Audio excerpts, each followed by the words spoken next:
Bonjour, je suis Philippe Chaplot, médecin dentiste chez Adam depuis 4 ans. J'ai une activité orientée implantologie et chirurgie et j'exerce au sein des cliniques de Montet et Martigny.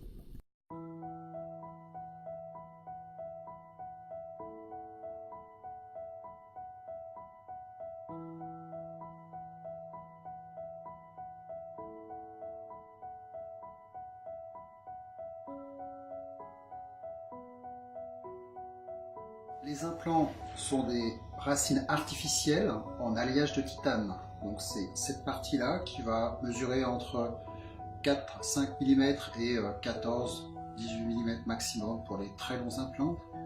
C'est dans cette partie qui va dans l'os que l'on va ensuite fixer une couronne ou une prothèse qui pourrait être amovible. Donc on met une première pièce dans l'implant et ensuite la couronne vient se mettre dessus.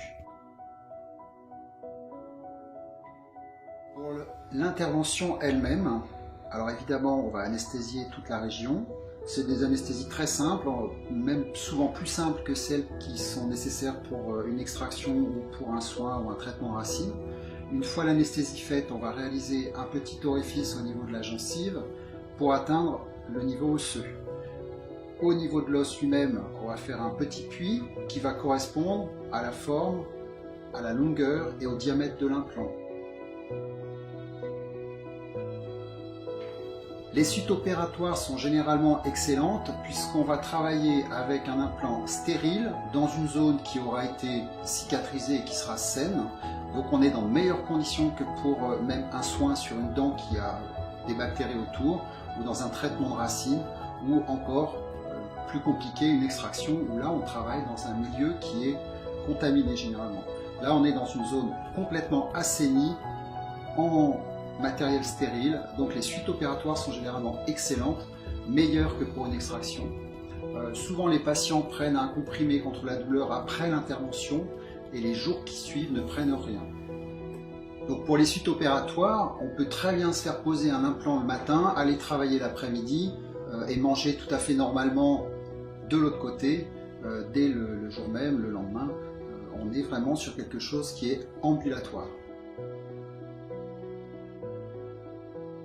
Dans la durée de vie des implants, une chose essentielle, c'est l'entretien que l'on va apporter à nos implants. Donc pour avoir des implants fiables, il faut avoir une hygiène quotidienne rigoureuse. Et il faudra aller chez l'hygiéniste un minimum tous les 6 mois pour entretenir toute la jonction de la gencive sur l'implant qui est primordial. Donc le secret numéro 1 de la durée de vie d'un implant, ça va être l'entretien que vous allez y apporter. Les contre-indications des implants sont assez rares, assez peu nombreuses. On sait déjà que le fumeur multiplie le risque d'échec de façon assez considérable, mais que ça n'est pas une contre-indication, c'est surtout un facteur de risque aggravant à prendre en compte dans cette technique de pose d'implant. On sait aussi aujourd'hui qu'un fumeur qui arrête de fumer pendant 4 mois repart avec un risque pour ce qui est de l'implantologie à 0. Donc vous arrêtez 4 mois avant votre pose d'implant, votre risque redevient le risque d'une personne qui ne fumerait pas. Donc c'est le côté aussi positif et ça peut aider à prendre la décision d'arrêter de fumer. Ensuite, dans les contre-indications, on a surtout le diabète non équilibré, puisque le diabète non équilibré va nous entraîner un risque d'infection nettement supérieur. Les autres complications, les autres contre-indications seraient des contre-indications d'ordre psychologique ou psychiatrique, avec des patients qui sont instables, qui seraient partants pour faire de l'implantologie, et puis qui au bout de quelques semaines, quelques mois, laissent tomber leur traitement et se retrouvent à avoir dépensé des sommes importantes sur des poses d'implants qui n'iraient pas à terme, avec un manque d'hygiène, donc des échecs retentissants. Donc les personnes qui ont de l'instabilité psychologique seraient aussi dans les contre-indications.